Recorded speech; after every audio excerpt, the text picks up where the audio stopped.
Hello guys, na ako sa akong kalabasa. Ang kalabasa dito sa aming front door, sa aming front yard.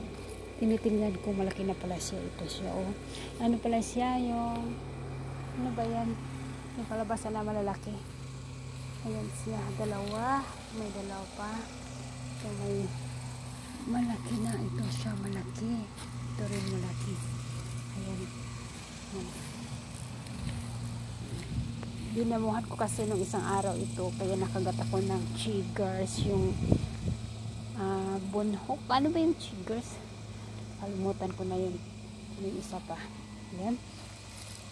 Kasi pinoprone ko kasi maraming dahon. Nagpush siya ng maraming chiggers, kaya inano ko ng isang araw, dinamo ko at pinoprone ko, kaya ganito na siya. Kunti na lang yung dahon. Ayan. Tapos pumpkin pala yung malaking yung tawag ng malaking kalabasa dito, pumpkin. Ayan. Tapos puntahan natin yung aking dinatransfer ko yung aking mga kamuti. Hindi ko nasa sakon tinanim. Inano ko yung sako, dinala ko yung sako dito, yung nilagyan ko ng kamuti, at nilagay ko yung mga damo, yung ano pala, yung soil, yung dirt yun sa kanila, yung lupa, yung compost, dirt yun sa kanila ang tawag. Ayan na. Mas maganda pag dito ko itanim yung aking kamuti. Ayan siya. Kasi pag sa sako, hindi siya nakatubo. Ayan, maganda pag ganito. Ayan. Tapos ito, pati yung aking sabuyas dahonan, kasi inano siya ng ano ba yan? Yung pusa. Ginagalaw ng pusa. Tinanim ko doon sa harapan, sa back porch ng aming bahay. Inano siya ng pusa, kaya nilagay ko na lang po din dito. Ayan. Tapos ito, may kunting tumubo dito. Yun to ay gabi. Yan, gabi. Tinanim ko dito yung gabi.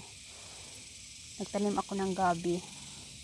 Tapos ito, meron akong tinanim na ibang kulay na kamuti, yung red. Tapos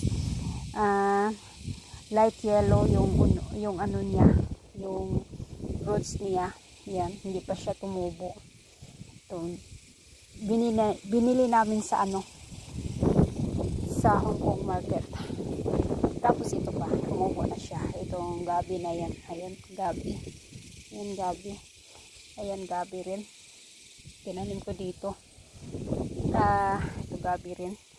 Yung kasaba pala, yung balanghoy. Hindi pala, kasi nung binili namin, ito siya, sira na. Hindi namin hindi namin nakita nung binili namin siya, sira. Kaya nilagay ko dito, nung i-search ko sa internet, hindi pala tutubo yung roots ng kasaba. Kailangan mong magbili ng stem ng kasaba at itanim mo. Kaya mga next year, magtanim ako ng balanghoy or kasaba. Ito siya, nilagay ko lang dito, pero hindi daw ito tutubo. Ayan, malaki siya. Ano kaya ko ito? Hindi naman siya nasisira. Ayan. Natakot akong anuhin ko sana yung